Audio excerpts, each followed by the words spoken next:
Welcome to the Pool Nation podcast, where it's all pool talk. And we ain't talking about netting and jetting or splashing and dashing. We're talking about becoming a nation of pool pros. We talk about the latest products, trends, and training in the pool industry. Now let's welcome your host, with over a decade of industry insider experience and still the reigning champion of Marco Polo, Edgar De Jesus, and his co-host, John JJ Flawless, the fastest netter in the West, and Zach the Pool Boy Nicholas.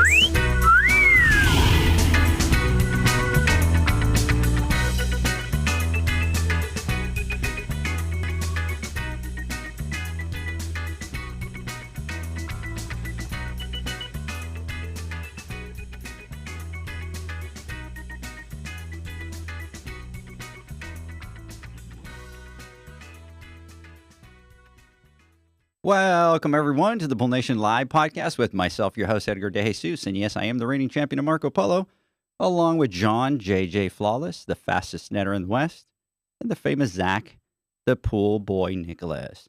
Today, we're talking to Haley Tu, owner of Lavender Landscape. Haley is a pool builder in our industry, and we're going to talk and do a deep dive into her story of running a company led by women and how she got started in the industry. I want to welcome everyone to our live podcast, the podcast where it's all pool talk, and we ain't talking about netting and jetting and splashing and dashing. We're talking about becoming a nation of pool pros. And yes, we will talk about the latest products, trends, and training in the pool industry. But before we get started, I want to thank our sponsors for this podcast, the Ultimate Pool Tools, the SPPA, Pool Invoice, Blu-ray XL, Aquastar Pool Products, and Pivot Pool Products. We want to thank them for their support. Zach, good morning. Good morning, everybody. I'm sorry if I'm yelling at you. It's just been an absolutely crazy week. So for the last 9 days here, Verizon has been changing out their hardware to update to 5G. So we have had no phone service for 9 days at our shop. And it's literally like some sort of jammer. Like the minute we come in here, we lose cell service. So it's just been a real difficult time trying to navigate that. And then on top of it, we're getting some much needed rain the last few days because we've been having a drought. So it's been real interesting the last week. Kind of crazy out there, Zach, but shoot, how many times? We normally talk, 4 or 5 times a week? This week we've talked maybe once. So yeah, straight to voicemail. Yeah, so you're confessing. So I'm going to believe you now. I thought during the week that you were just sending me to voicemail going, here comes Edgar again. Let's not do this. So, yeah. John, good morning. I'm just trying to figure out, you guys talk 4 or 5 times a week. You call me like once every other week. What's the difference? Huh? Oh, really? Here's the difference. So John and I do talk a lot, but John calls me this last night and he's like, hey, can you call me and wake me up in the morning? I'm like, what, dude, like, what's going on? Like me calling you to wake you up? Well, like, what's going on? Did you make it sound so, that's no way. Did I say that? Like, did you not ask me to call you to wake you up? I did, but not in that way. It's all it's context, okay? It's how you lay it and deliver it. You make it sound, oh my God, I'm not gonna be able to get, dude, I get up early. What I say is every morning at 5:30, I wake up like clockwork. There is nothing in the world that can stop that. It doesn't matter if I go to bed at 8 o'clock at night or if I go to bed at 2 o'clock in the morning. I wake up at 5:30, and I guess as you get older, right, things change. You know, it's not like it used to be. And I've always been a morning person, but for some reason, 5:30 doesn't matter. Never set an alarm clock. I wake up. But what I did tell you was this. I know I'm going to wake up at 5:30 regardless, but it takes me a little bit longer to kind of get moving in the day, right? I need to drink coffee. I smoke like a pack of cigarettes. I drink like 5 hours. You know, I have like a process or a ritual in the morning. And I said, if we get on at 6 o'clock, I might not be 100% awake. So do me a favor, shoot me a text message or call me. Or I said, call me at like 4:30 in the morning. You go, I'll text you first before I call. And then the minute you text me, within like 0.2 seconds, I gave you a thumbs up that I was up, right? Did I not? So Haley, the way that this went down this morning is I called him up. I called him up at 5 o'clock in the morning and I go, good morning, sunshine. Yeah, right. God. He was like, that's the best way to wake up, Edgar. I got to hear your crap all day and waking me up now. So Yeah, for sure. So it is a little bit early here, but I'm used to being early, but I'm not used to using my brain this early in the morning. It's mindless thing. We're still out servicing pools every day. And if I'm lucky, I'm out the door by 6:30 servicing pools. And then you're just kind of in a trance. And then by like 8 o'clock in the morning, you're 100% awake and you're ready to rock and roll and actually do some business. But I'm looking forward to this podcast. It's good to be back on. I know we've taken a couple of weeks off, or at least I have, from Edgar's vacation, and then last week I wasn't able to make it, but this week I really wanted to be here because I can't wait to hear the story. I think your guys' story is pretty amazing, and it's inspiring for anybody out there in the industry or thinking to get into the industry. So I'm looking forward to diving a little bit deeper into your background and how you guys got here and what you guys do, and to learn a little bit more about you guys. So thank you, one, for being on. I know it's tough to deal with Edgar. You guys were all in the studio there, and I know you guys went out last night. Yeah, right. So I feel for you. Trust me, I feel for you. Edgar's a handful, and he's a little overbearing sometimes. So I feel for you. The energy he has is unmatched. Just to let you know, John, we closed tenders last night, and I'm sure he did. 30 minutes later, right? Tyler goes and he's like, I think they're closed. I'm like, I'm not surprised. I go, they were. Yeah. I look out in the main lobby, and they literally, one poor girl was up on top of the table cleaning the ceiling fans, just literally looking for something to do to not make it awkward for us to like be in the back still eating. So yeah, we did. We did close it. For sure. Awesome. So Haley, sorry, we've been talking already forever. Good morning. How you doing? Okay. Good morning. Good morning. No, I'm always down to jump in on a little bit of shit talking. So I'll jump right in. She fits right in. And good morning, Tyler. Good morning. So Haley brought Tyler out, which is her husband. So we kind of had a great time yesterday. I do have to tell you, John and Zach, they pull up, they rented a Mustang, they come in, and he sees me, and the first words out of his mouth is, "Oh, you're not one of the guys with the beard?" Oh my gosh! And I'm like, what? Bullshit. I'm like, what the fuck? What the fuck? Sure. He embellishes so much. And story making. If you look at him, he's got like a little beard, and he's like pointing at me, like, "You're not one of the guys with the beard?" Oh yeah, that's how that like, happens, this sure. Is gonna be this is gonna be a rough day. So. I was told there'd be beards. Yeah, exactly. See? Told you. All right, guys, let's get a couple things out of the way here before we get started. If you guys have questions that you want answered, go to the on the podcast or Instagram, go to poolnation.com. There's a button that says submit questions, submit them there. And what we will do is we will answer those for you on Instagram Live or the podcast. The other thing that we have is the nominations for the Pool Nation Awards are now closed. And next Wednesday, August 24th, we're going to do our Instagram Live at the Heritage headquarters out here in Texas. So I want to thank SRS and Heritage for reaching out to us and offering some space out there for us to be able to do the lives. I want to thank Dan, Matt, Daniel, Tana, and Lorna for reaching out, and they have been awesome. So the other thing that we're going to be doing is a financial business training class on September 24th, and that class is going to be a live in-person class here in Dallas. That one is for the pool girls of the industry.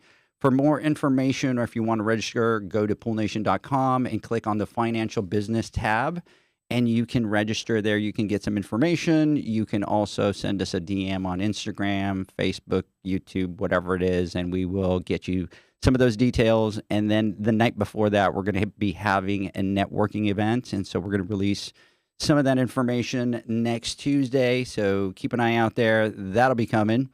And every week we like to give a shout out to everybody. But guys, since we have Haley today, I think that we need to do a blanket one for all the pool girls out there in the industry, all these badass women out there just killing it out there. So big shout out to all you out there. And let's get this party started.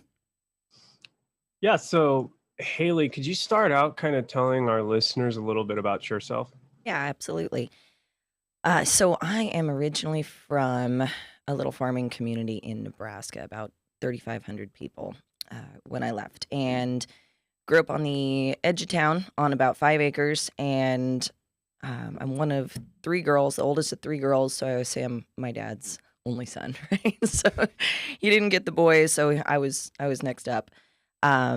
Spent a lot of time growing up doing projects on that land. I always say I put in my first swimming pool when I was 6 years old. So I saw that construction happen, got a lot of good pictures of that. Folks were always interested in construction projects, so grew up in them.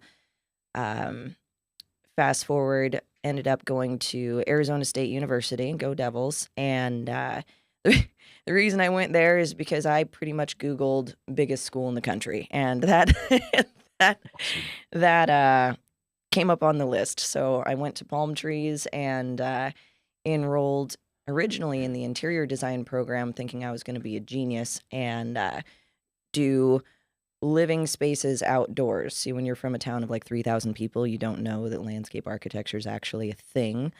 So I was like, I'm going to do interior design outside. I'm a genius, and go through 2 years of school like that. And I had a studio professor kind of lurk over my shoulder when I was working on one of my projects, because I was always doing, courtyards and homes and back patios and just trying so hard to go outside. And he leaned over my shoulder and he said, "Haley, don't take this the wrong way, but why didn't you go into landscape architecture?" And I turned around and I looked at him just like, is that a thing? And he goes, "Oh my God." And he's like, "After class, we're going to go talk to the dean of the landscape program." And so 2 years into this program, I get marched over to a completely different school. And he says, "This is Haley, you need to talk to her. She's doing all these outside things, and she's an interior design major." So I double majored out from there, added an extra year to my program, but graduated with a degree in interior design and landscape architecture, double majored, and then went straight into the industry in private development and commercial. So did that gig for a while, and until the first recession hit. So I was about 5 years in the industry when the recession in 2008 hit in Phoenix, and it hit real hard there. So kind of was one of the poor bastards they kept on long enough to cut my salary and cut my salary and cut my salary and make me work more hours. And then finally I jumped ship and said, "You know what? I can't live off this. I'm working 3 times the hours for half the pay." And hand to God, I went and sold rocks for 2 years. I'd had a vendor that had tried to recruit me a few times when I was a designer, trying to get me to sell landscape rocks that we put on the ground in Phoenix. You guys do it here sometimes, I see, but instead of grass, we have just rocks everywhere in Phoenix. It's a desolate place. But during the recession, when people couldn't afford to put in real landscapes, they still had to put rocks on the ground. So I figured, well, that'll get my foot in the door at a lot of design companies, at least, because I got to go schlep some rocks to people. And did that for a couple years. I promised the guy 2 years because I believe in putting in the time anywhere you go. And so promised him 2 years, but told him that selling rocks wasn't not your thing. It wasn't my end game in life. Yeah. So I learned a lot of humility there when I was selling those rocks, because I had to take literally a little box of rocks and go back to the industry and try to beg my peers who were starving to death at the time, "Hey, you want to buy my rocks? My rocks are so much better than the other guys' rocks. Mine are better than yours." Like, this rock, like, I would have been huge in the pet rock industry, like in the 70s. I would have been a billionaire. But yeah, that's kind of where I learned to market myself, because obviously the product was not there. I didn't have an edge, right? There was no edge on rocks. So it's actually something horrible I do to people when I interview them for my company. I'll give them something absolutely worthless, and I'll say, "Sell that to me." Oh, that's rough, John. Look, I think we need to take a little step in and throw a disclaimer out there and say, when Haley's talking about she's selling rocks, because I come from the ghetto, No. so I grew up in LA. No, this is cool podcasting. We're thrown out there. All I keep hearing is selling rocks, selling rocks. Oh my gosh. And that's all I'm thinking, right? First time I thought Yeah, that. first time right? that too. So That's the we're first talking time about I've done landscaping that method, rocks. and I've heard that. Okay. Yeah, Literal landscape rocks on the ground for Not dust slinging control. rocks. No, Not different, that kind of slightly dust, different. not those kind of Yeah. rocks. Landscape. Yeah. So anyway, learned how to sell, basically. Learned how to sell, learned how to build relationships because I did not have a product that had any kind of edge or there were no marketing slicks or, anything I was selling out to people. So that helped me a lot because it gave me the confidence to go into residential design build after that. So that after 2 years in that industry, I jumped onto residential design build, which is something I'd always wanted to do, but I was scared to death to do it because that's 100% commission format usually. So after selling rocks for 2 years, I was confident that I could definitely sell some landscape. I jumped on with the company, and about 8 months in, I became their number one contracting designer and stayed there for about 8 years with that company. Um, During my stay, my life changed a whole bunch. I met this handsome bald guy over here while I was at that company, and I found myself to be married and a mom of 4 kids while I was at that stay. And when we had our youngest, I was really starting to look at quality of life and how much I was around my family, and I wasn't happy with how much time I was having to put into work. And it's when you're working for somebody else, especially in that commission format, it's kind of like the more work you do, the more work you have. So really was kind of thinking about how things could be different, and had been approached multiple times about, why don't you do your own thing? Why don't you do your own thing? And it just came to a head, and without a whole lot of preparation, I jumped ship one day, with no plan at all, no plan, no savings, no investors, and just went out on my own. And that's kind of the start of Lavender Landscape, just, hitting the grindstone and going. But I'm sure we'll get more into the company. But who I am, like day to day things I like, I love being outdoors, of course. You don't get in a landscape without loving to be outdoors. Love doing things with my kids. I always say that having kids basically rewinds the clock and you get to re-experience childhood all over again. So that's fun. I've got 3 boys and a girl, so I function mostly as a pretty boy mom. We do a lot of dirt biking, going up into the mountains and just outside of Phoenix, and camping.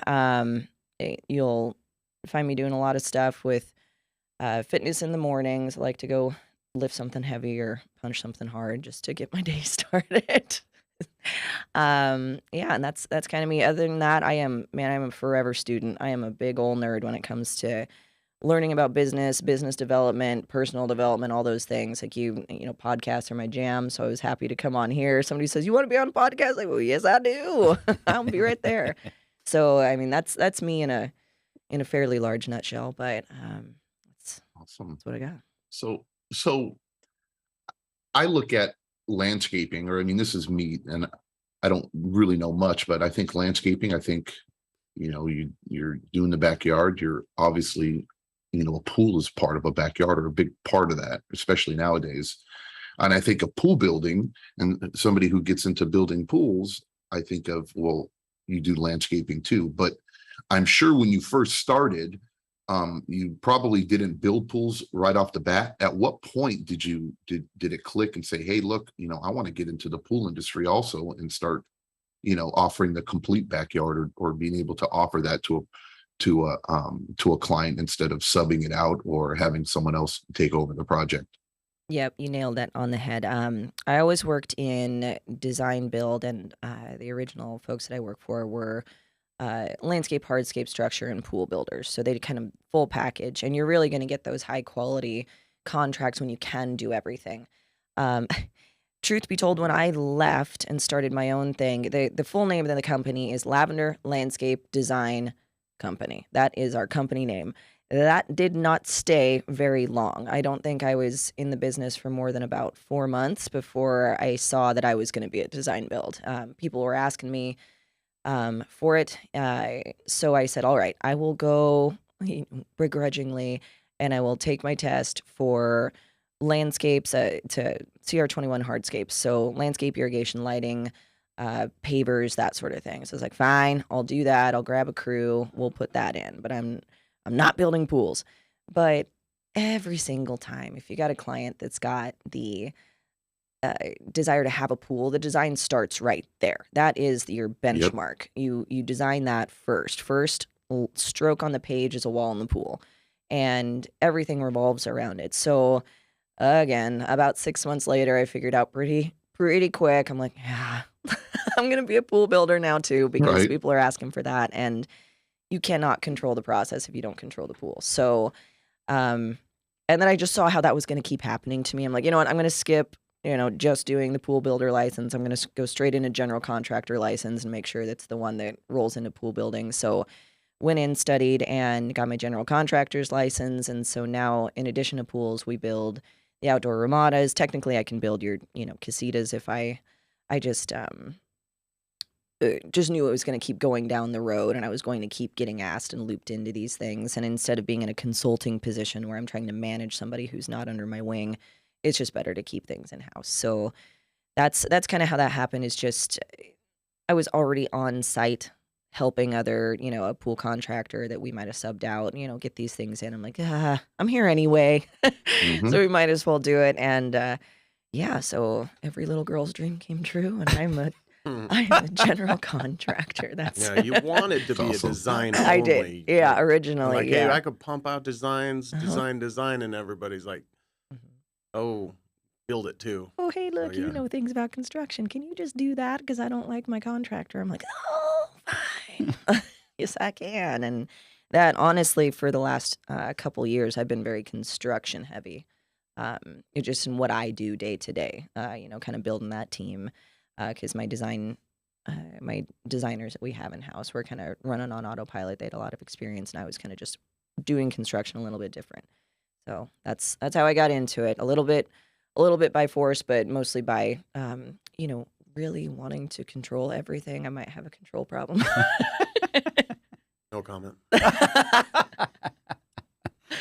Now, let me ask you this, because rumors are that you are not just an owner, but you've been seen in the trenches pulling wheelbarrows and doing all that kind of stuff, and that you kind of really built this company from the ground up.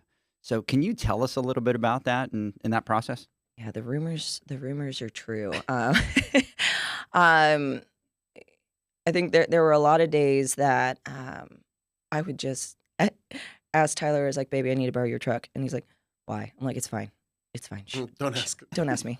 I just need to borrow your truck. And so in the early days, I had one little crew, and, they were picking up more steady work during the week. So Friday, Saturday, and maybe Sundays, if I begged enough and bought enough Taco Bell, they would come out and work for me on the weekends, which means I don't get deliveries, I don't get transport, those kind of things. So I was making these material deliveries. I met a lot of people just sitting in the line, at a masonry store, just because you're sitting and waiting to get loaded, and then I'd start looking around and reading trucks and seeing what people did, and that's kind of how that business came up. I know Tyler had to run a lot of loads as well, trailer and things for me, and he made a lot of friends in those lines too, just hoofing it. I'd see the guys jamming on something, and I didn't want them pulling off the work, so I would grab one of their wheelbarrows, disappear with it, and come back with material, and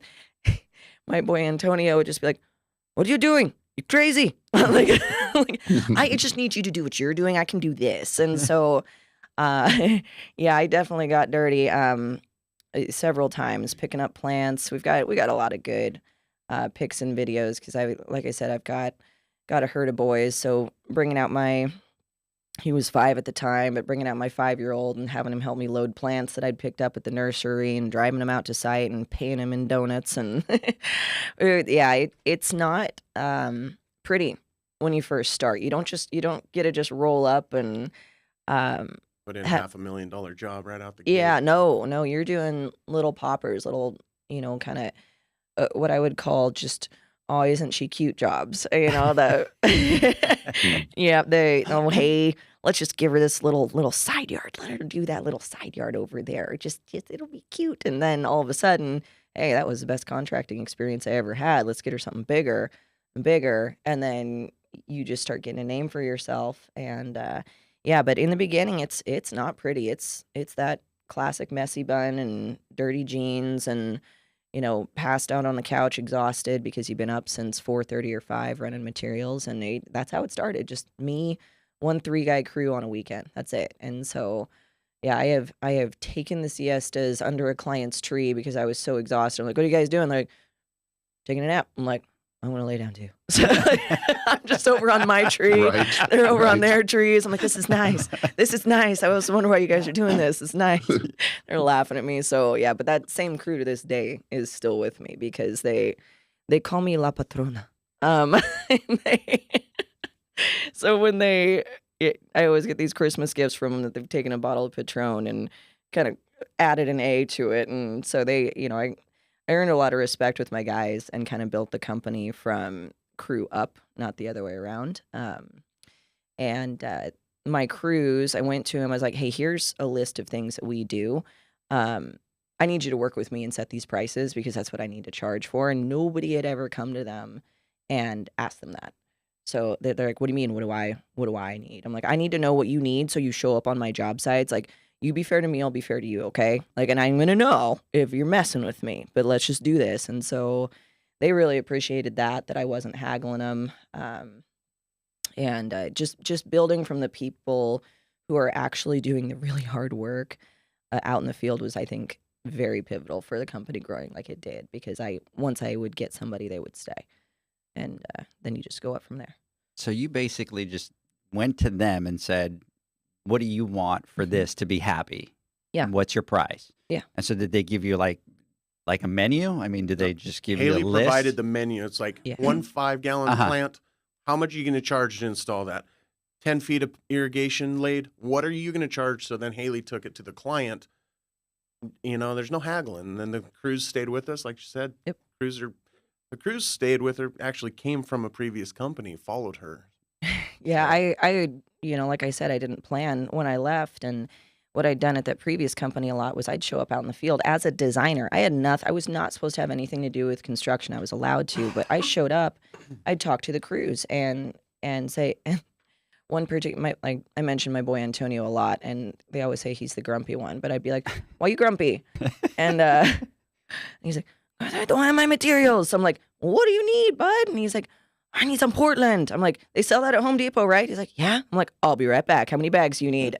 In my little SUV, and I'm coming back out as a designer with 6 bags of Portland, and he's like, "Okay." And you're the designer at this stage, Designer. not the owner. I should have nothing. No, I'm just Yeah, a that was- designer for another company, and so I start helping the guys just because they're my jobs. It's mutually beneficial for my clients to not be pissed off if something gets behind.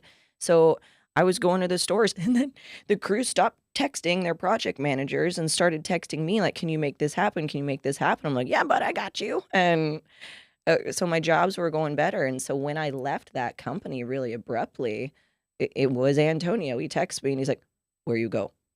Like, because he hadn't seen me in a week. And I was like, "Oh," and I tell him, I was like, "I left. I don't know. I think I'm probably going to start my own thing." And he just texts me one thing. It was, "Okay, I go with you."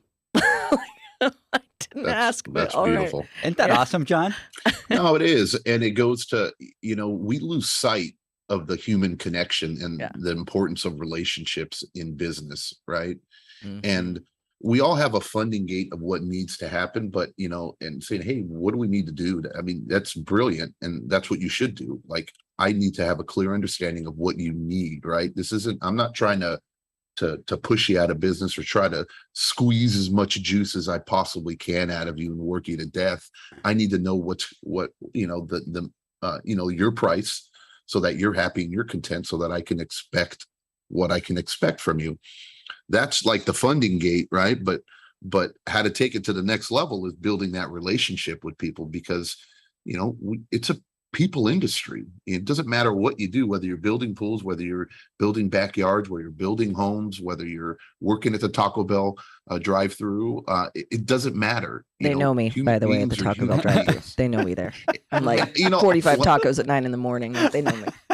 And look, and I was going to butt in a little bit earlier when you said Taco Bell, and I'm like, out here in California, when we talk Taco Bell, we feed Taco Bell to the people that we don't like very much.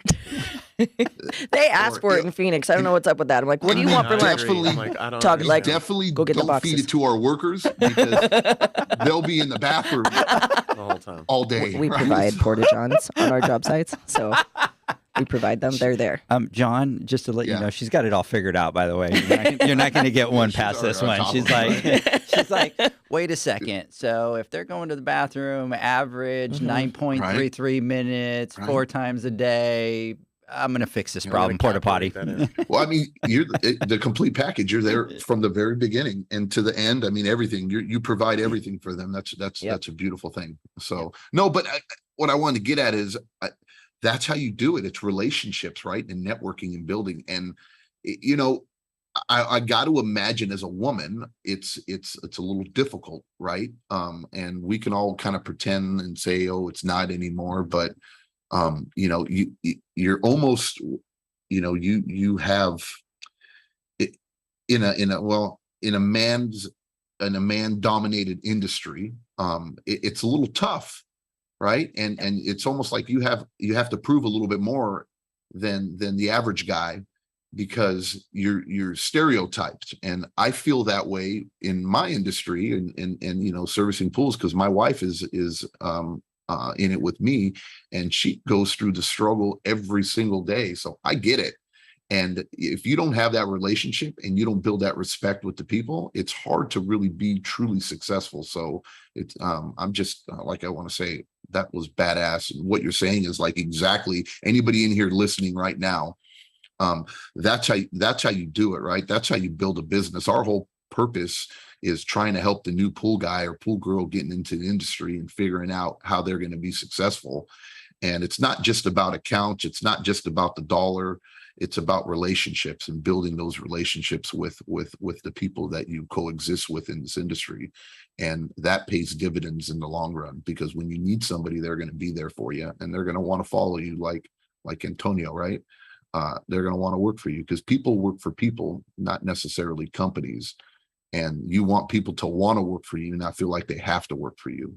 So yeah, that's what it's all about. Is you want people to know that you care about them. And there's a lot of companies out there. I saw it happen a lot that they do not care about their people. They look at them as a piece in the machine and not as a human being. And so if you can't care about both sides, you're just going to have a lot of turnover. And when you need people to support you, you're not going to have them there. So it's not just worrying about like, hey, what do you want for lunch? It's going out and noticing that, you know, there was a new guy on the crew and he did not have good work shoes or anything like that. And I go to Antonio, I'm like, go find out what size shoes that guy wears. Right there. He doesn't need to be in, you know, those busted up boots that don't fit him and things like that. And you go and you get him a pair of work boots and you just don't.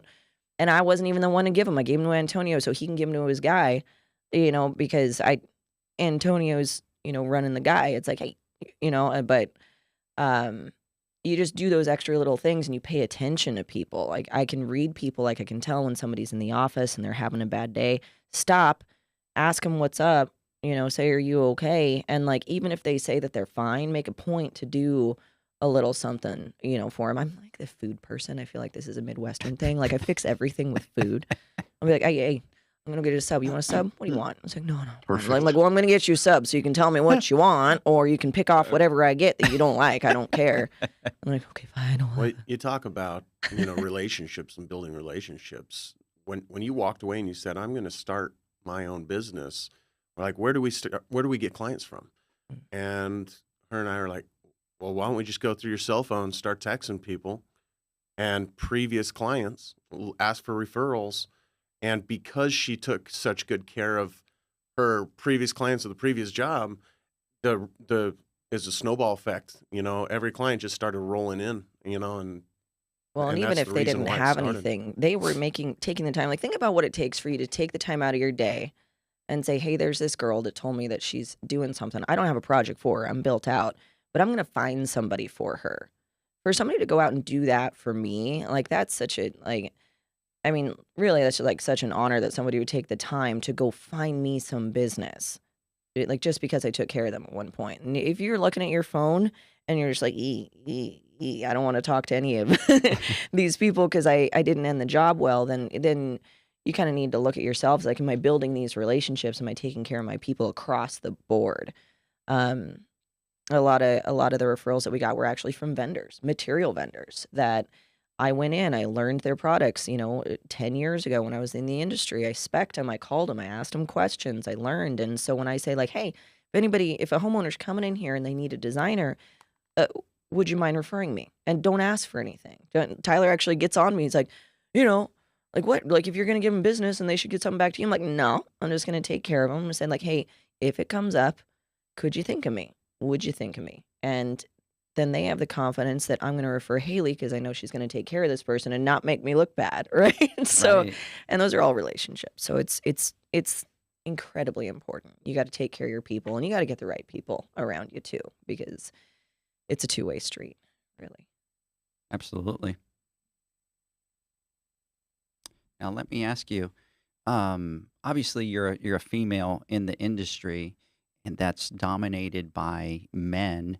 And so, has that been a hard part of your business? How have you managed that part of your company? I always feel a little bit bad when I say that I just didn't think about it when I was going in, because I'd been doing landscape my whole life since I was a little kid, and doing construction projects. So yeah, I'm a girl, but I truly considered it a little bit of an advantage. Because women-owned business, you say that, and we get a lot of traffic that comes in the doors like, hey, I saw you were a women-owned business. I thought that was really cool. So I want to hire you. It was actually an advantage for me. Like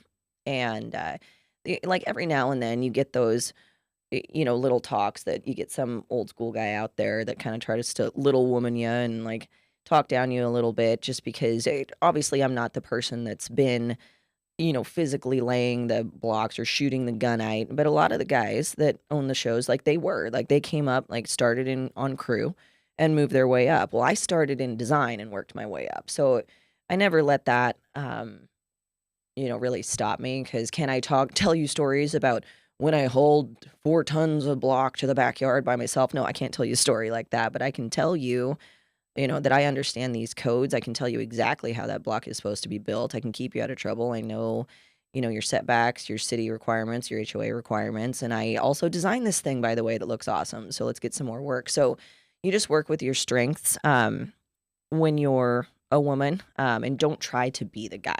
Don't do that, because there's a lot of power in being a woman, and you can be a strong woman and be the strongest person in the room by far. And it's not because you got big old muscles or anything. And I just used that I had that edge that other people didn't have. So I would stress to any women in the audience to consider it an advantage if you're a woman in this industry, and not an uphill battle at all. You've actually got just that unique edge that's going to help you get the business that the men are going to struggle with. They're not going to have.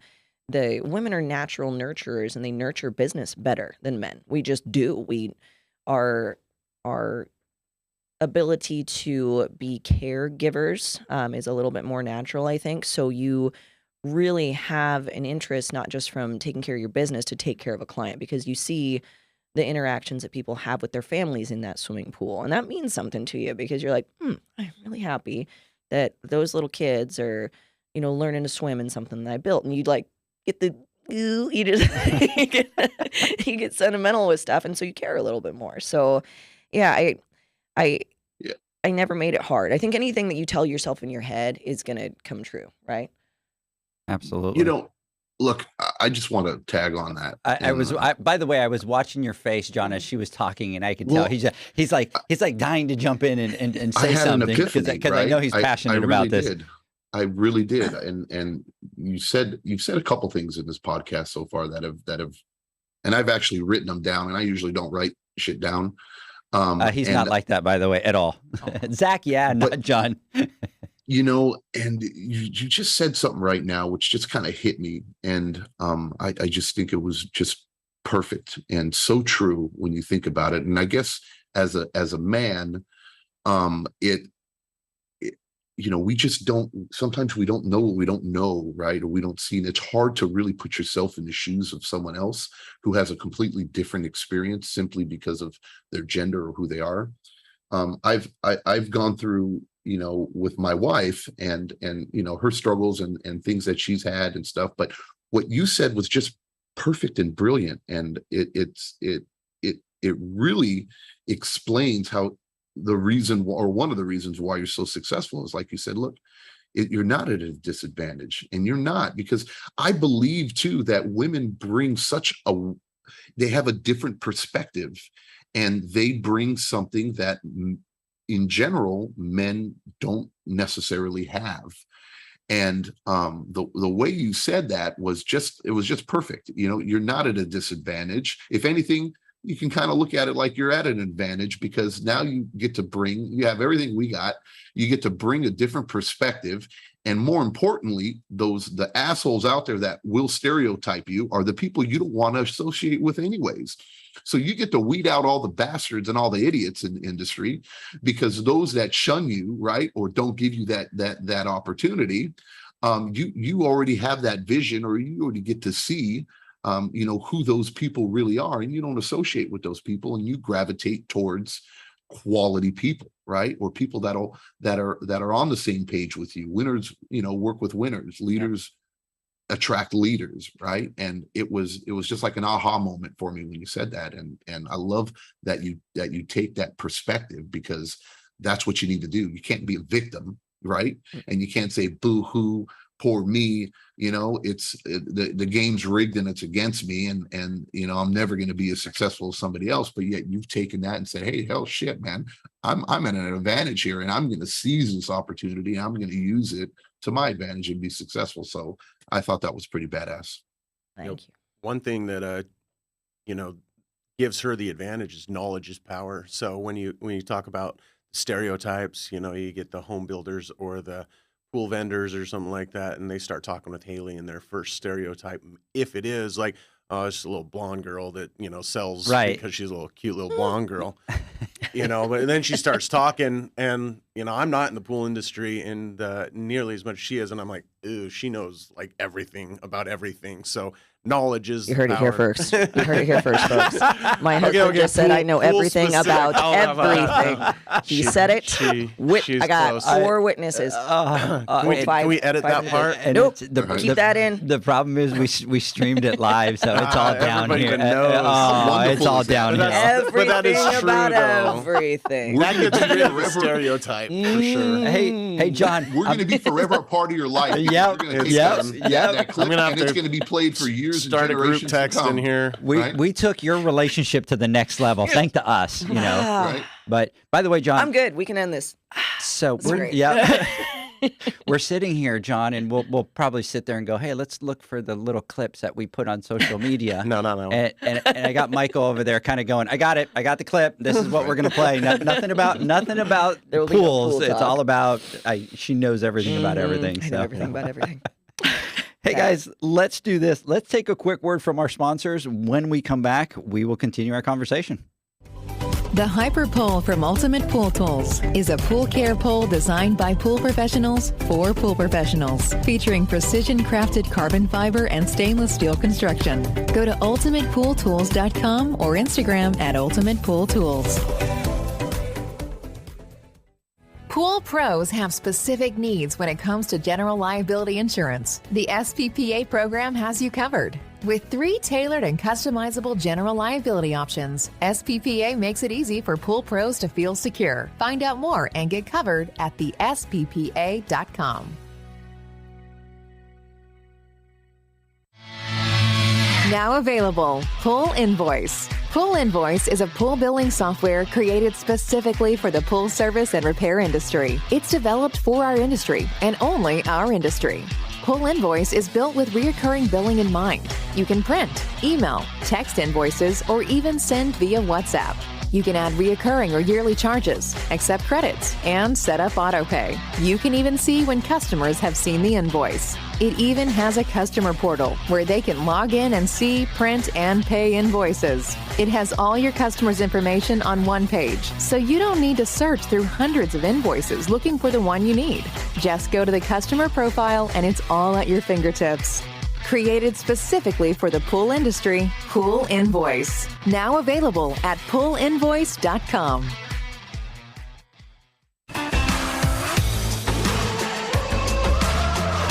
Blu-ray XL is the power of minerals working for you.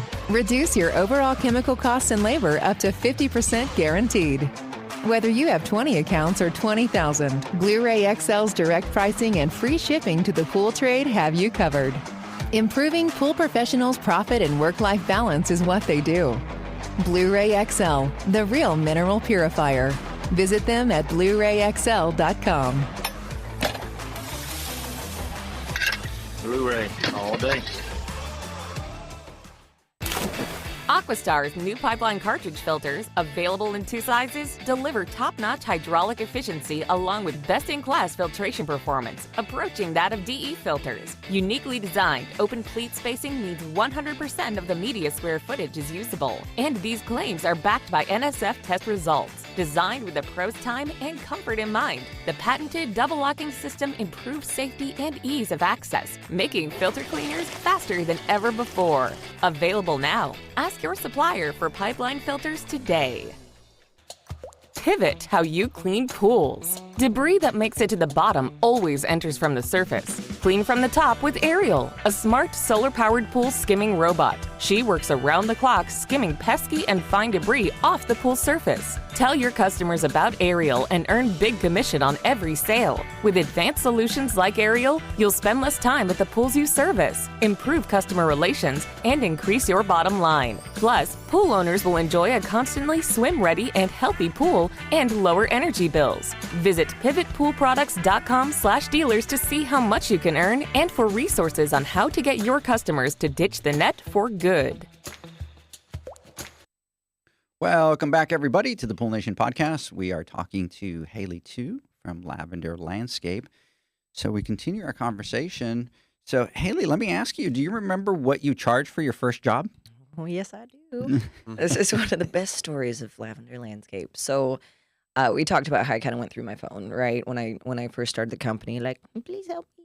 I had this great client who I had a previous company. I thought that I had done pretty much anything I could possibly do in his, he had about 1.5 acres, Neil. Big lot. Big lot. And everything was done. I'd already designed everything at a previous company, but he lived in a community that I really wanted to get into, Paradise Valley in Arizona. And he's this great, at the time I think he was 74, 75, great guy from New York. And I text him first, text a 75-year-old, you're probably going to get a call back. But he calls me, he's got his New York accent, his like great little business builder. It's all he did his whole life. He's like, Haley, sweetheart, you went out on your own. I got to be your first client. Do you have a client yet? I got to be your first client. I was like, well, Neil, I did everything at your house. There's nothing to do. What do you want? And he's like, I don't know. He's like, yeah, you're right. My yard's all done. But outside my yard, between my front property wall and the street, there's a little strip of grass. It's just a little strip of grass. And everybody walking their dog, like, they just poop on it. They poop on it all day and all night. So I'm paying my landscaper to pick up poop, and I don't even have a dog.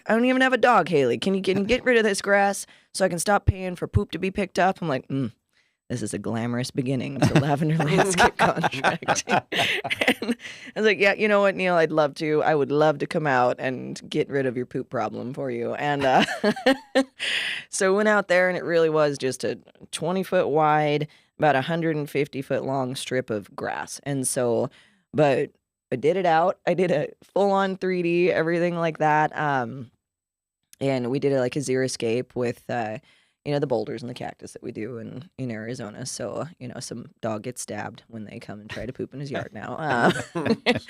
But it was only about $5,000. $5,000 installed this project. And that was as much as I could do. And showed him the design. He loved it, signed it right away. And we put in the job. I was literally delivering all the materials myself, begging a crew to come out on the weekends. We got it in a single weekend. He had one warranty call. I had somebody out there very next day servicing, they had a little irrigation leak, something like that. And I called to check in, make sure he was okay. And so we did a great job with it. Little job, something that you could have overlooked and not taken very seriously, but we didn't. Fast forward about 3 months later, if that, maybe 2 months later, he invites Tyler and I to his Christmas party at his house. And his neighbor right next door, who had just bought the house and just moved in, had been talking to Neil about needing to do a ton of remodels. So I got introduced to this neighbor at the party. Literally, Neil went over and drugged the neighbor over to me and said, "This is Haley. This is who I was telling you about. You got to talk to her. You got to talk to her. She's great. You got to talk to her. She did my friend." And just pushing this guy. And fast forward a couple designs later for this guy, and we signed a contract for $680,000 for landscape remodel for the neighbor next door. So that's how quick things can happen. So yes, I absolutely remember my first project. I took a picture of my little down payment check on the, I was like, could I get 30% down, $5,000? And then that 680 was a remodel. It was a remodel. It didn't include a new pool. It was a remodel. It's a chip out and new tile and added a water feature. So yeah, 680 without shell, is a huge contract. And this guy, change ordered out to well over 900,000 by the end of it. So that's, we grew quick. That is amazing. That's awesome. Now, when you did the first when you got that first $5,000, did you turn to Tyler and go, "Yes, we made it. We got a $5,000 contract"? No. I pretty much told the story just like that. I'm like, well, Neil wants me to figure out his poop problem. I'd always done high end, and so I'm like, I got one, and he didn't do it, but he was kind of like head pat. Good job, baby. Like, I'm like, thank you. See, I see that, and I would have thought, I was like, all right, how can I fix this? I would have done like a little electrical fence that was like hidden, and then gotten him a recliner built into it and a window so he could sit and watch it, or a little camera so he can see. Not to hurt the dog, but just to give the dog a little shot when he went to go, or the owner when they stepped on his property to do their business. Yeah. Solve people's problems. That is the key to doing good business. And that first problem was dog poop, so solved it. Kind of went really quick, John, Zach. It went from $5,000, and her next project was $675,000 more. That's how it works. But see, look, it goes hand in hand, right? Yeah. If she didn't, or if she felt that she was beyond that or above that, or wasn't willing to do it, then that might not have happened, right? And it just goes with, you just never know, right? You just never know. Just delivering and doing, when you decide to do something or be a part of something and give it your 100% best effort, right? People notice that. And, our business has been built from word to mouth and from reputation of quality of work, and not from advertising and doing that kind of shit. That's not where you get the money, right?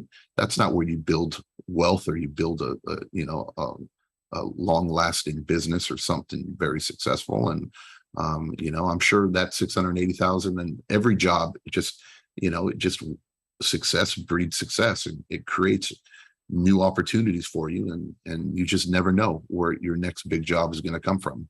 So that's badass.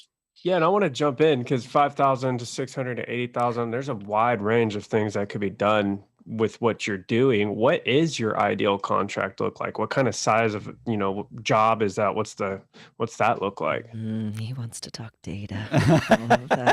That's Zach for you. Okay. So our average, start with, initially we are design. Right. So you don't want low small budget.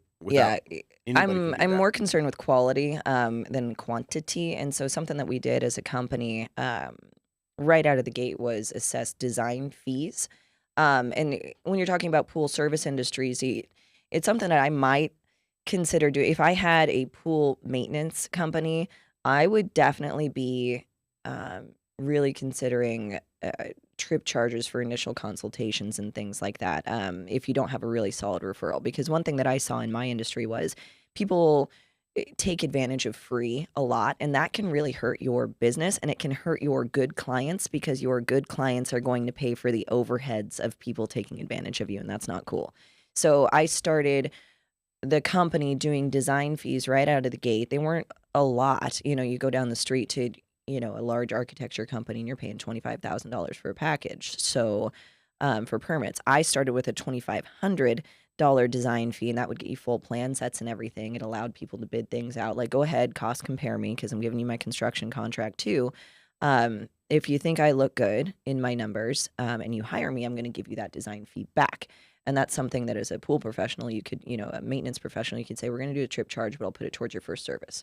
So you're guaranteeing yourself a shot. Instead of coming out, looking at the pool, getting a bid, like, I'm going to do a trip charge, but if you decide to hire me on, I'll credit that back towards your first service. That's something that you could consider. My ideal contract that I look for is somebody who's willing to pay me for good work. That's the first. I look for quality first as opposed to quantity. Now, I know that my average contract in construction is $260,000 is where we're at for our averages. We also have a contract minimum that I don't take contracts that are under $50,000. And $50,000 goes fast in construction, so it's not hard to hit. So by establishing those minimums, because I'm not the best person to serve you if you are looking to put in 2 trees, 10 shrubs, and a little sidewalk. I'm not the guy. Or the girl, whatever. I'm not the guy or the girl to do that. So, quality of contract is what I look for first, and then that dollar value kind of just comes. And I would suggest if somebody gets into a neighborhood for, maintenance, and it's like, dang, this neighborhood's got these nice size pools that I can charge a certain amount of fee for, and I can just roll down the street and do these. I know there's a lot of efficiency in that. You start building those relationships really hard in that particular neighborhood. We do that for construction. I only service in Phoenix, East Valley. Like, we don't go west of Central unless it's just an absolute, just gangbuster job, right? We just don't go out there. We don't service that because we're trying to keep our neck of the woods that we work in close, because there's a lot of efficiencies with crews being able to, hey, if something goes wrong, they can grab a service call on their way back home and that sort of thing. So we're not all over the valley. So, it's not as much about the dollars as the quality for me. If you do good quality business, then those, profitable jobs just come. So I think that's really important. People lose sight of, I need to do X dollars a year. And I'm like, you might want to look at like quality, location, and those kind of things first, of where the dollars, like where are your good profitable jobs coming from? Like, look at your profit margins if you can by region, area. Like, where am I doing the best? Where am I having the fewest, calls from, and really identify where the profitability lies. And then you go after those numbers after that. And I'm going to build there. So that's just something that I put a little twist on it as far as, when it comes to finances and contract size. So that's the data. I mean, it makes 100%. It makes complete sense.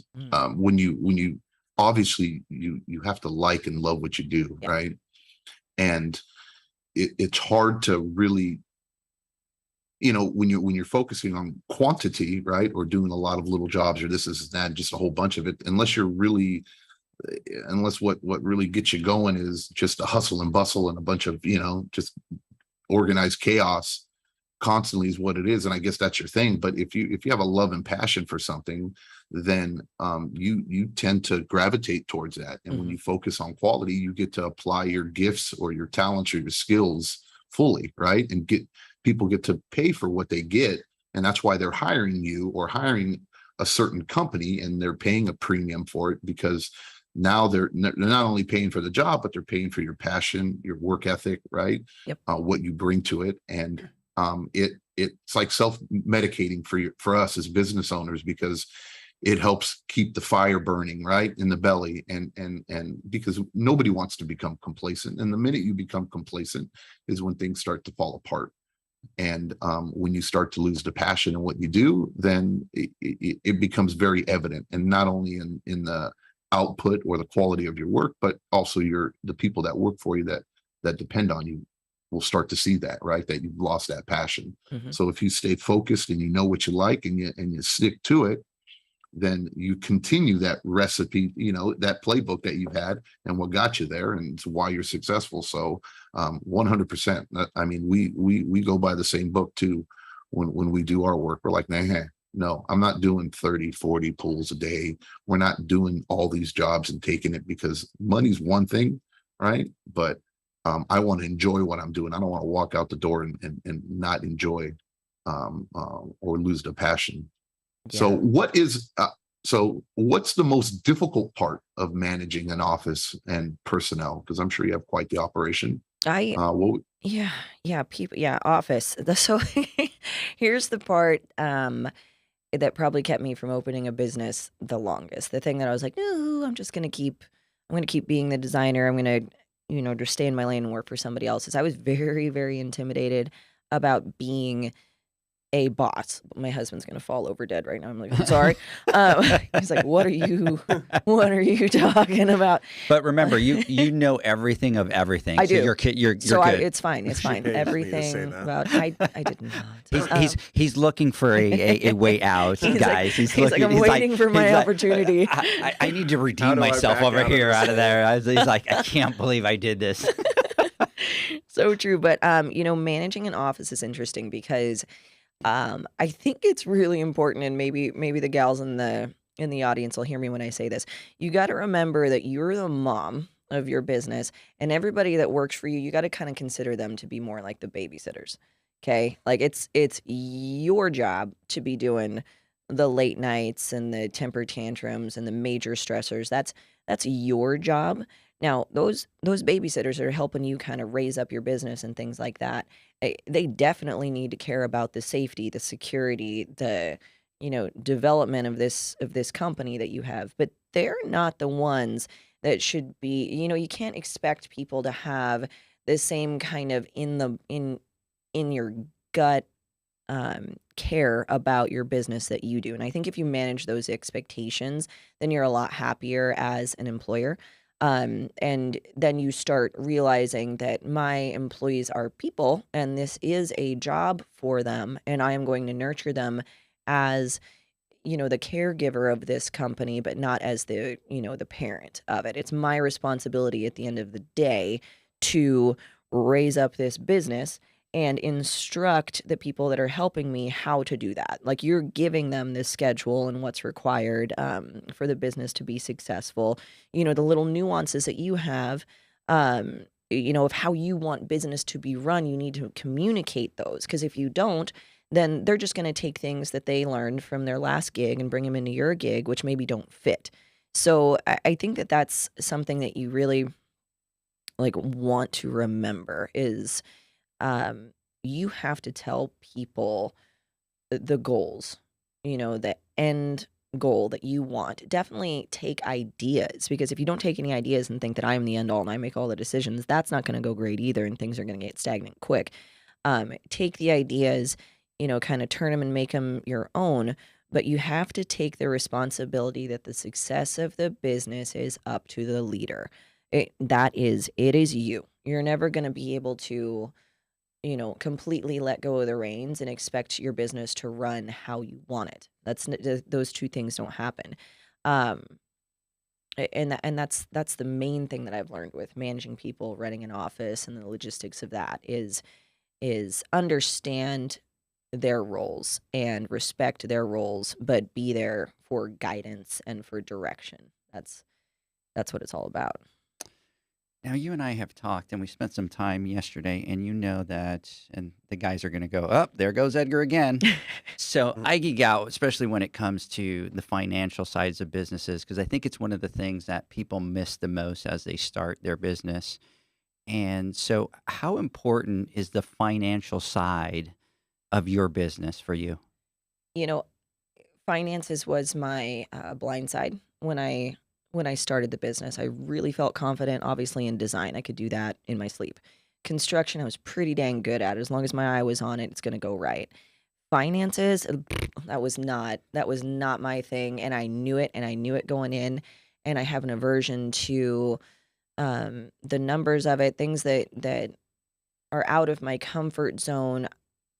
I knew enough to know that I really needed to lean into those things. So it's not as scary as you think. And there's so many resources out there. And I know we were talking about, there's so many if not free, incredibly affordable online courses to learn accounting 101. Like, you need to understand the things, like you need to understand accounting as a whole before you can just jump in and even know what it means to balance a book. You just need to understand the principles of accounting, what can go wrong. Like, what is a cash method? What is an accrual method? What sounds right to you? And I knew right out of the gate I was going to do cash method because I wasn't talented enough in finances to be able to do an accrual method. So I was going to start with cash and do that style of accounting. I learned QuickBooks. It's an amazing tool for anybody that's doing business, especially with all the QuickBooks Online that they have. You can take payments on your cell phone and things like that, and it instantly codes to a job. You can set it all up. So from an accounting perspective, you really need to know it. I did all of my accounting first out of the gate. And submitted my taxes this year, and nobody died. So I actually did fine. Nobody died. And then they didn't come and take one of your children? No, they did not. No, they my firstborn is intact. So yep, he's good. Still there, and I still pay him in donuts. So it's important to understand accounting in general. From there, nothing's going to go well if you don't sell your jobs well, if you don't price yourself well, and if you don't price for growth, because it's super cheap when you're just, when I was just the laptop in my home office, it's like, dang, this is cheap. I don't have to charge hardly anything for overhead. But if you don't charge for the overhead that you want to have someday, you're never going to have it. And especially in the, when you're talking about ongoing accounts, like a maintenance program and a pool service program, what are you going to do? Like, when you want to grow, you're going to go back to that client in 6 months and be like, hey, I need to up my prices dramatically because I only charge for myself and a stick out here. Like, that's not, like, sell it where you want it to be at least in 6 months from now. And then new clients that you take on from there, you can walk up. In my line, because I do construction, from when I sign a construction contract, I'm probably not putting that thing in the ground, to completion for, I would say, 6 months, right? So I need to price for 6 months as a necessity. So I actually look out about 12 months of where I want to be in a year for my current construction contracts. And those pricing proposals are updated every 30 days because I don't want to sign business that doesn't push me 12 months out ever. So it's not like I update my contracts every 12 months. No, it is every 30 days for 12 months out. And if you do that, then one, you're going to protect your profitability margin. You gotta look at every job. You gotta look at every area, and be very aware of your profitability margin. I was so jealous when you were talking about your background. It's like, we used to look at how we did the day before, the very next morning. I'm like, oh, can I do that? Like, no. I was like, no, I shouldn't do that. My guys will hate me. Sorry, My guys will hate me. No, 25 cents for shampoo per room per night. Times 400 rooms. That's fantastic. Like, how much does a bug emitter cost? Like 5 cents? Great. Let's get that in the contract. That makes sense, because yesterday I was driving, and when I said that, my seat went Yep. in front, but that was Tyler that was in the back. So he was probably going, stop it, shut up. He's like, don't, she loves numbers, leave her alone. But isn't that funny? Like, I was scared to death of the financial part when I started the business, but now that's the part that I geek out on, and I know what reports to ask for, because it's almost like your sight becomes 360 in your business when you know the financial picture, right? Like, I can see productivity in the field. I can see time. I can see style in design.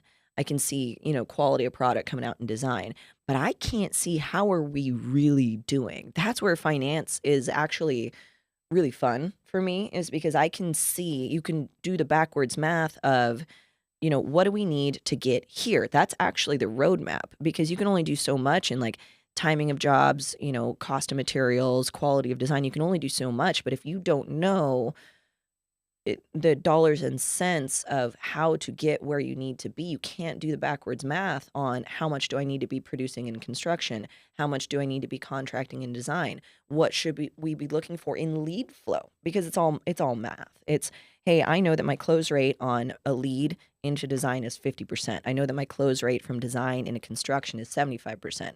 So, and then I know that my average profitability margin on my jobs is 35%. So, the reason that happens is because I know my finances.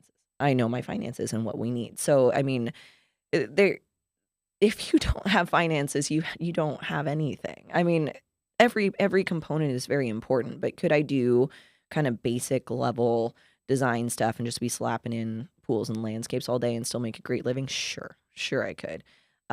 Construction is one of those things, like, could I be more basic and just, not do these crazy cantilevered builds that you see on our Instagram and, just kind of get in the base stuff? Sure.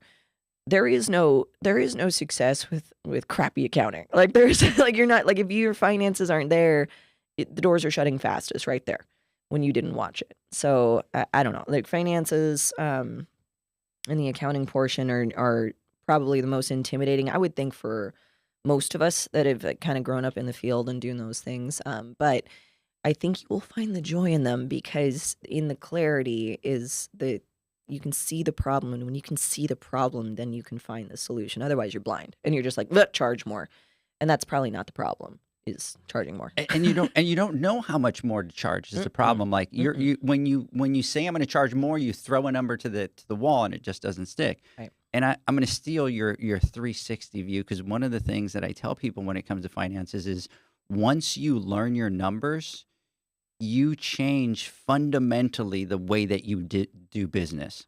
Like, the decisions that you make based on knowing that profit and that profit percentage just absolutely changes the way that you do business and the way that you see things. Yeah. So. And the reason that you say yes or that you say no, like, you Right. have a because behind that. Whereas, like, I have somebody that will come to me and, like, Haley, can we get this, a piece of software, or piece of equipment, or piece of something? I can say yes or I can say no, because I know if the thing that they're looking to purchase is going to move the needle where we've got that hole in our finances boat. So somebody came to me and, we had a problem in, people paying in a timely manner, because I was always, I don't like being tiny with the brass knuckles and going out and collecting things. Like, so I'm like, here's your QuickBooks invoice, would you please pay? And people are like, meh, when I get to it. And I got guys in the field, like, jamming on their jobs and everything. And, my accountant would be like, ooh, our AR is just like, ooh, driving me nuts. We got $300,000 out. Why aren't these people paying their bills? I'm like, they're happy. I don't know. Maybe because I'm not dropping a hammer. And so they said, like, hey, can we do something that we assess late fees after a certain point? I'm like, yes, you can, because it's solving my problem financially. Because normally that would be like, no, we're not going to be, like, late fee guy. But she's like, but AR. And I'm like, yes, we can do that. So let's go ahead and add that service in to, send out the reminders and the invoices. So we added a service into QuickBooks that, because there's different levels. And so I'm like, all right, add it on and let's do it. And then we'll just make sure the clients know, like, hey, you don't pay your bill for, 2 weeks straight, then, there's going to be some fees involved with that. And that makes people jump. So yeah, it gives you conviction in your yeses and your nos as well, when you know the finances and the whys of doing what you're doing. And I think a lot of people go through what you were talking about. The numbers scare them, so they shy away from it. And like everything you just said, is you have to know what's going on with your business, because it does give you that confidence to make good, tactful, I guess, or strategic decisions that push you to the next level. And we see it time and time again. That's just a conversation that people don't want to have. And I think where they get hung up, and even myself, I'm a person that in the beginning, it was like, numbers, what? And I had to force myself to go through the practices over and over and over. And eventually I learned to love the numbers, and I love getting in there. And I think people tend to overcomplicate it. It's all relative, right? So when you start, it's not a very complex thing. And then as you grow and your business grows and you have more moving parts, then there become more moving parts with the accounting piece of it. I'm curious to know, kind of having that mindset of like, okay, I'm not into this financial piece of it, but I need to be. How did you push yourself to a point where now that you love living in the numbers and having that data and being able to interpret it? I always kind of looked at things from a standpoint of, if you don't know, then who's going to know? I just, when I started, it was just me. So there was that force. But like you said, it's very, very easy when your business is little. So for the love of love, start when it's little. Don't try to jump into this when you're 3 years down the road and now I want to understand my numbers, because you just created like this giant knot at this point, when you could have just started with a string and done a little bit at a time. when you're just starting out in business, everything is more forgiving from a financial and a tax perspective. People are like, all right, so you're like this, like city and state taxes, are going to be very forgiving. It's going to be very clear. There's resources for getting started in the right way. Um, Tyler can attest that I like just want like if I ever hear my accountant say, "Oh, we're cleaning up," I'm like, "Why was it messy?" Like, why? I'm like, "So you're telling me that I was paying you to make a mess and now we're cleaning up?" Like, don't say a different word. Don't say clean up. Like we're doing, like accountants just like that word. Like we're doing some cleanup on. I'm like, why did you do it messy? I don't something do it right the first time. Get in early as you can. Don't freak out. There's going to be somebody in the audience being like, oh my God, I'm year 3 and she just told me that I'm never getting out. Just get in right now and watch one little YouTube video a day on accounting principles. There's so many classes, and I'm going to have to get you something. I'm like, this is what I watched. Like, here's a really good series on, it's literally like some probably little cartoon infographic, like, hi, I'm Mr. Money. And coming in, you're watching this, so it's not scary. It's like, we're going to talk about cash and accrual system, and just teaching you that. Like, just, be humble. Take one little YouTube video or training video a day. Commit to that. And if it didn't absorb in that, watch that again the next day. And if it still didn't absorb, find the topic and find another video that explains it to you in a different way. I'm a very graphics person. So if it's just some dude like on the screen being like, the index and whatever, I'm like, yeah, I'm going to need pictures. Can we get pictures? Yeah. Like, please give me some graphs and some like screen shares and things like that I can understand. Make sure that you give yourself the information in a way that you can, it's palatable to you. If you're a reader, read about it. If you're a graphics person like me, watch the videos. If you're somebody that needs somebody sitting like next to you showing something, find somebody that you trust. It doesn't have to be the same industry to be similar. You could find a buddy, that's a great way to get referrals too, is find somebody who does something similar. You like, hey, you've got a house cleaning company, something like that. Somebody's doing a service. Like, how do you do this? Can I buy you a cup of coffee, bring your laptop, show me what you're doing, and learn that way. Find a friend.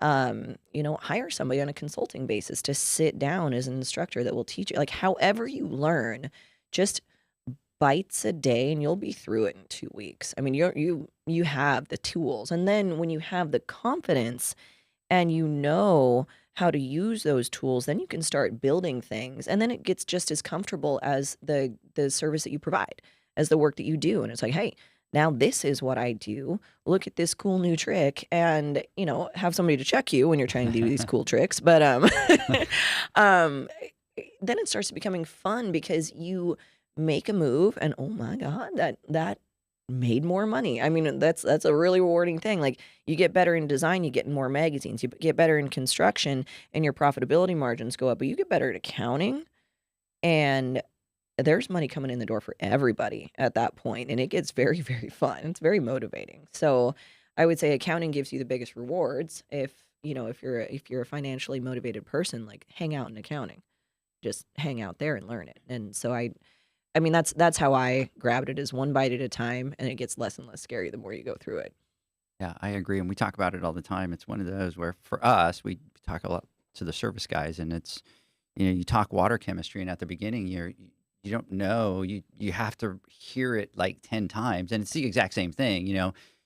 People are afraid to hear the word cash flow. And once you explain it 3-4 times, like, okay, I get it. So it's like you kind of have to exercise that muscle in order to do that. So tell us a little bit about your company, Lavender Landscape, and, your staff and how many people you have and all that fun stuff. Yeah, day in the life of Lavender. So we've got a cute studio. We've got about 3,000 square foot office space and then 5,000 square foot construction yard. You walk in and the office is very open concept. I found the most disgusting, amazingly roach-infested space ever that was listed online. Even Tyler, who is like Captain Find Things on the MLS and get a good deal on it. I was like, I found this place. I think we should lease this place. And he agreed it was a good deal. And I had one condition with our sublessor who's in there with us, I was like, hey, I'm gonna rent this, and yeah, it's horrific. I'm not gonna ask you to do anything. I'm not gonna ask you to do any TI, but you're gonna let me do whatever I want in here. And they said, what do you mean whatever you want? I was like, I don't want it, structurally speaking, I will not hurt anything, that's load bearing, but if it ain't load bearing, it's mine to take. And they said, well, give us a plan and let me just see what you're doing. And I was like, I would like to do this. And they're like, have at it. And so it was me and Tyler mostly, and a little bit of Antonio coming in there when I needed a bunch of guys, but knocking down walls, ripping out carpet, grinding concrete floors. So it's a really cool concept that we got to design and build ourselves. So that's one thing. It's very, very homey and built to Lavender in there. You walk in, and I've got 5 designers in-house outside of me. I'm number 6, if you will. And they're in what we call the bullpen. They've got really open studio concept, big collaboration tables. We've got, let's see, 3 internal and 3 external construction entities. So we've kind of got your purchasing, your permitting, your ops manager that are in office. Then we've got our PMs out in the field and transport. So we got 6 entities in construction. So it's pretty balanced. Accounting's got 2 people in their little swanky office. I make sure their office is very nice.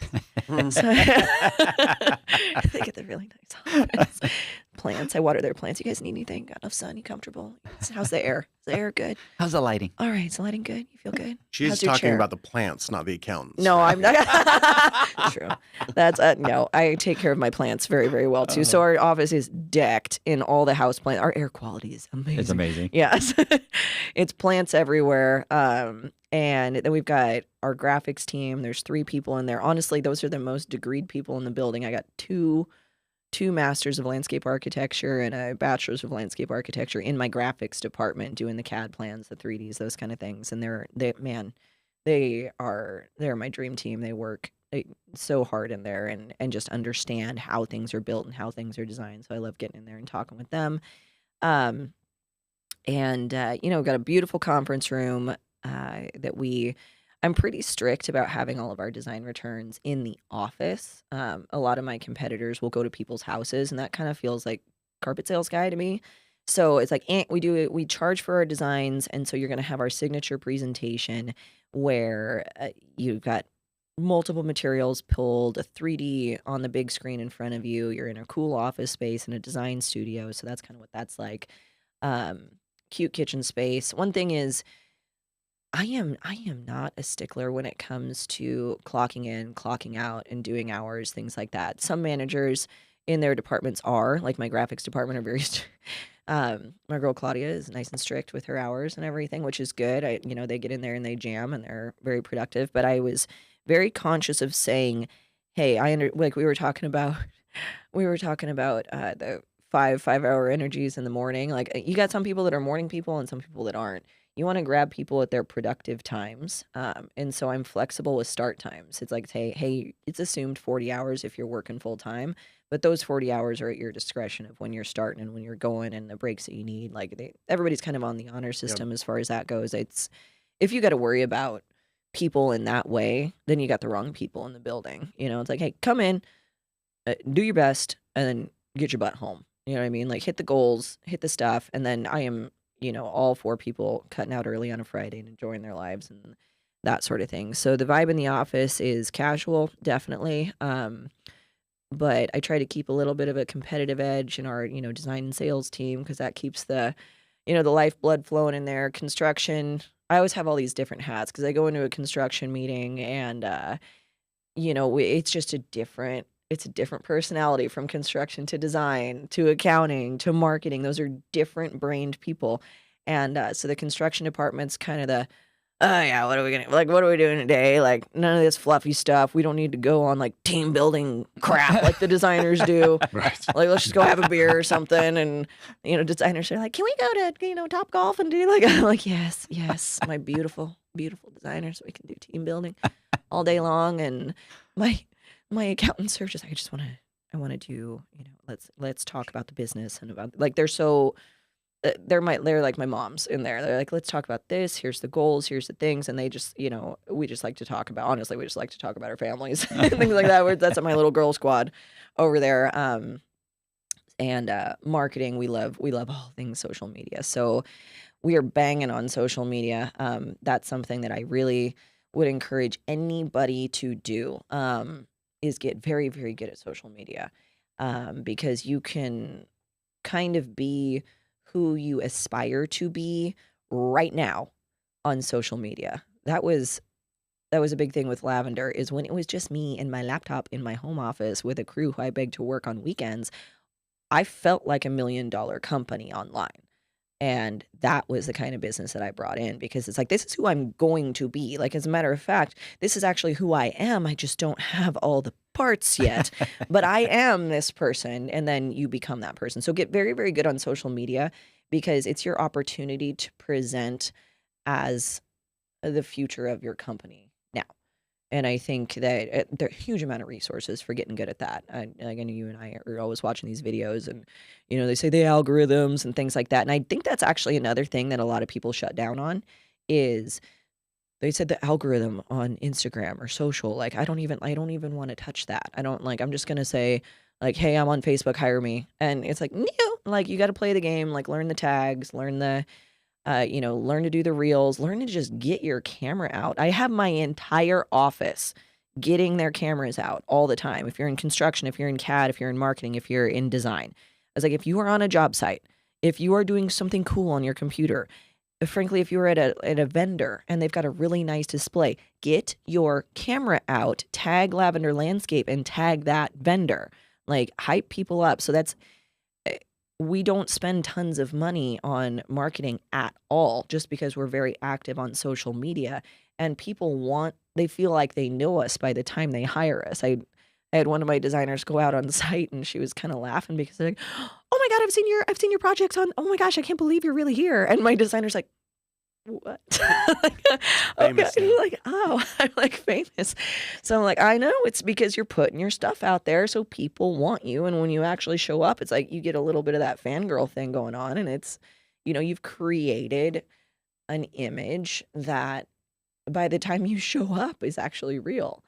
Even if it's a social media and you're kind of polishing yourself a little bit more than maybe you're ready to present to the world, it's all about people wanting to work with you. And so that's something that when we're talking about the Lavender Landscape and the office vibes there, people are always kind of hyping each other up. We've got one designer hanging over another designer's shoulder while they're coloring a plan, being like, ooh la la, and cheering for each other on social media too. So when my girl Cindy posts one of her designs, everybody's in there like saying, "Oh my gosh, I love how you did that fireplace or those step pads," or what, like being real specific and really cheering for her. And that's what I say is like, go on there and cheer for your people, because one, the algorithm, and two, like that makes you feel good that you got a team that you're working with and people respecting your work and being proud of you. And that's just kind of what I try to instill in the office, is that I never say family.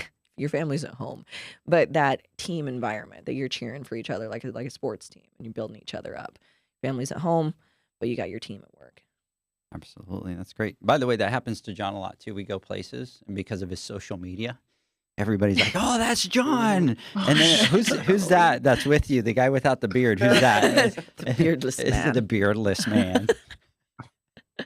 John, I couldn't resist. You're just sitting up there watching. Every chance you can get, you're going to take a jab at me, right? I'm like the worst at social media. I love you, brother. So let me ask this. We're kind of starting to run out of time here, but I did want to ask this final question here, and that is, what advice would you have for females that are getting into the industry and doing what it is that you do? Yeah. It's kind of a two-part answer. You just said females that are thinking about getting in the industry. For the love of God, stop thinking about it. Stop thinking about it. You got to stop thinking about it. That's where like so many good ideas go to die in your brain. There's Liam, our youngest, was 14 months old. Well, we have 4 kids, and the money that I was bringing in at my day job was over half of our income, and I quit cold turkey. Okay. There's never a good time. And frankly, if you happen to start in a bad time, you're probably going to move a lot faster because you can't stay. Like I couldn't stay. I didn't have the option to fail. Like that there, like I might temporarily fail, but I had to get back up and I had to get back up. If you start a business or you start leaning into your business at a time that you're comfortable, what's the motivation? You're comfortable. Why are you motivated to do, like, you're not. Like, be a little bit scared when you go. Like, that's actually a heavy motivator. So please, especially, for moms out there, there's never going to be a good time. We keep thinking that, like, oh, when the kids aren't so little, oh, then they're going to be in activities and you're going to be doing that stuff. It's not going to get easier. And then you're going to look back and you got your kids in the house for 18 years. You take 18 years waiting to make a decision that, I mean, you could have been taking baby steps the whole time and you find yourself way ahead of your peers. So don't wait. Get out there and just do it. Just go. And if you screw up, stand up and go. The next thing is once you start going, you have to be able to pivot. Don't be an over planner.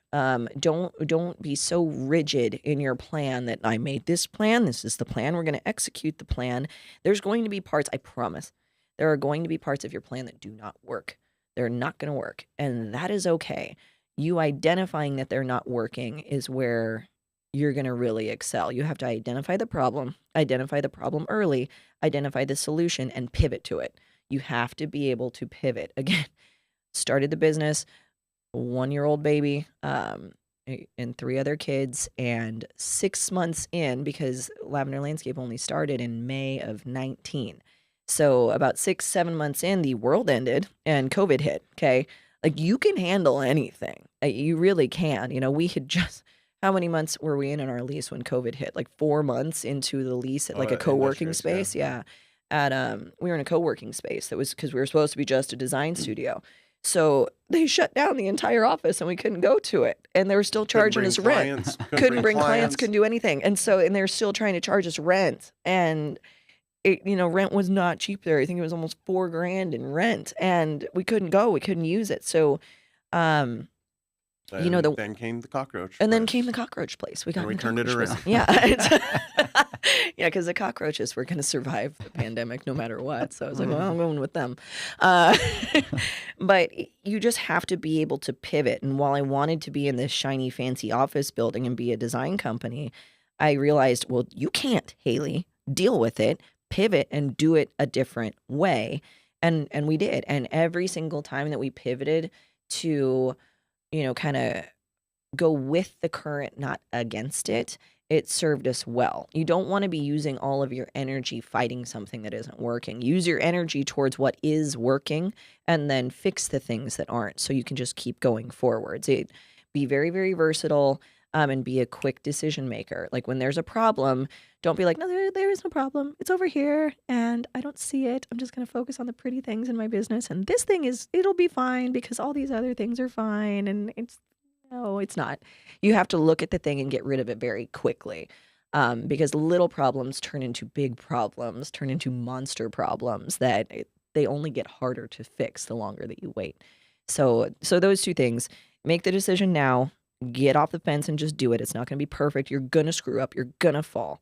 You are going to fall. You are going to fail. You are going to have some sleepless nights. But if you keep getting up and keep starting again, it's the same energy to start as it is to keep going. And it gets easier to push through that. So do that. And then once you're going, be prepared to pivot as you go. Those two things are my major advice pieces for not just women. That's anybody in business. But I think women have probably a little bit more big picture stuff, as far as like we feel really responsible for families and marriages and keeping all those balls going. But you can handle that a little bit at a time. You can handle it. It doesn't have to be all in and I'm giving up on my family if I go for my career. Like, no, it's a balance. Like, does anybody ever say that to a guy? Like, if you guys have kids out there, does anybody, they're like, oh, I got 4 kids. And nobody goes to the guy and be like, oh man, I don't know how you did that business with 4 kids. How'd you do that? Nobody says that to him. Nobody says that to him. I'm like, why aren't they saying that to him? Like, he does as much parenting as I do. And it's it's just this perception that women have to have all of these responsibilities, and if they grab onto a business idea, then they're letting go of these somehow. Like, you know what I gave up? I gave up doing laundry 8 years ago, and I hired somebody to do that. I did not give up the, raising my kids and playing with I don't do laundry, and I do not clean toilets. Like, I pushed that stuff out. So yeah, I gave up on those, girl type responsibilities. I give that up, and keep the kids and the family and all that kind of stuff. Like, my kids are not going to be emotionally scarred because I never folded their underwear. They'll be fine. They'll be fine. I don't even believe in folding underwear. Who does that? You do that. You do, don't you? I fold do. your Edgar underwear, don't you? irons. I know, it's Edgar. Edgar's folding underwear. He No, is. he irons them too. He starches it. That's why I didn't get that early last night. He's like tuck fold. Yes. I won't even go in there. He tucks and folds. Yeah. Hey guys, let's take our final word from our sponsors. When we come back, we'll get some final thoughts. The Hyper Pole from Ultimate Pool Tools is a pool care pole designed by pool professionals for pool professionals, featuring precision-crafted carbon fiber and stainless steel construction. Go to ultimatepooltools.com or Instagram at Ultimate Pool Tools. Pool pros have specific needs when it comes to general liability insurance. The SPPA program has you covered. With 3 tailored and customizable general liability options, SPPA makes it easy for pool pros to feel secure. Find out more and get covered at thesppa.com.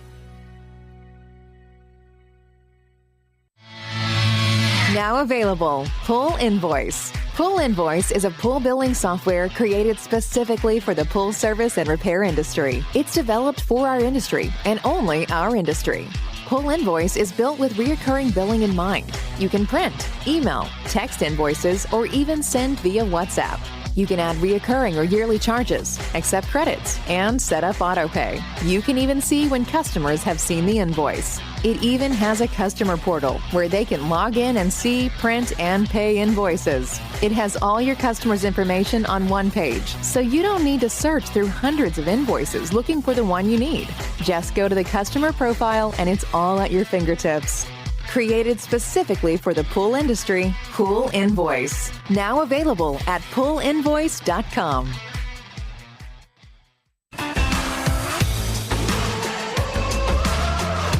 Blu-ray XL is the power of minerals working for you. Reduce your overall chemical costs and labor up to 50% guaranteed.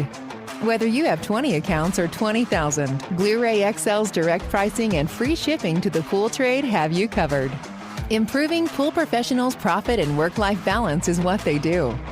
Blu-ray XL, the real mineral purifier. Visit them at BluRayXL.com. Blu-ray all day. Aquastar's new pipeline cartridge filters, available in 2 sizes, deliver top-notch hydraulic efficiency along with best-in-class filtration performance, approaching that of DE filters. Uniquely designed, open pleat spacing means 100% of the media square footage is usable. And these claims are backed by NSF test results. Designed with the pro's time and comfort in mind, the patented double locking system improves safety and ease of access, making filter cleaners faster than ever before. Available now. Ask your supplier for pipeline filters today. Pivot how you clean pools. Debris that makes it to the bottom always enters from the surface. Clean from the top with Ariel, a smart solar-powered pool skimming robot. She works around the clock skimming pesky and fine debris off the pool surface. Tell your customers about Ariel and earn big commission on every sale. With advanced solutions like Ariel, you'll spend less time at the pools you service, improve customer relations, and increase your bottom line. Plus, pool owners will enjoy a constantly swim-ready and healthy pool and lower energy bills. Visit pivotpoolproducts.com/dealers to see how much you can earn and for resources on how to get your customers to ditch the net for good. Welcome back, everybody. We're sitting over here goofing off. I'm trying to give signals to John over the, I almost said over the radio, John, over the video here. And that was tuck and fold, dude. Tuck. Oh, yeah. And then fold. I mean, well, I guess not. Never mind. I just did it. I thought- it made sense to me that made no sense. So anyways, guys, we wanted to come back, and Haley, I really wanted to take the time to thank you, for taking the time to come out to Dallas and spend some time with us and come into the studio. Absolutely. I think you are amazing. And Tyler did not force me to say that. You know, He paid you off on your bathroom he break, paid me off right now, and he said, "Can you put a word in for me and edit that part out of the podcast so Everybody that just she remember, doesn't know?" knows everything about everything. But thank you. But listen, it's been great getting together with you. And one of the things that I love about us and being able to do the podcast is, you know, we're able to always kind of network, get together with people that are strong in the industry, and we always kind of learn things from strong people, and those are the things that we try to copy and do with everything that it is that we do. And you know, I had talked to people, and they said that you were very successful, and it's very crystal clear why. Like, you're very determined, you're very focused. When you see something, there's that laser focus to it. You're very driven to really taking care of your people, to diving into those numbers, and it's just a complete recipe for being successful. And for the other women that are out there, you got to listen to this podcast. And I suggest, if you have questions, reach out to her, because she's just that type of a person that will take the time to, you know, help other people in the industry. So anyways, I want to thank you for your time.